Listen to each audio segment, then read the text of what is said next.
The message in Iran is clear. They aren't looking to play games. They say by morning, uranium enrichment will have surpassed 3.67%, the limit imposed on Iran under the accord. The Trump administration withdrew a year ago and has since imposed punishing sanctions, blocking the country's oil sales abroad.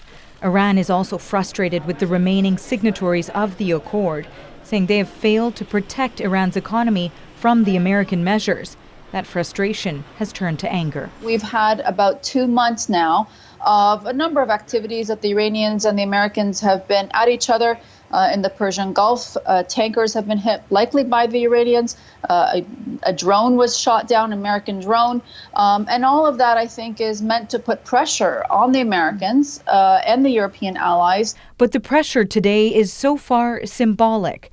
The increased enrichment nowhere near the 90% needed to make a nuclear warhead. It's a relatively modest step and should be seen for what it is. It's not a non-proliferation or nuclear crisis. It's really an effort at diplomatic brinksmanship. Iran better be careful. A warning from the U.S. president today amid fears the tough stance from the U.S.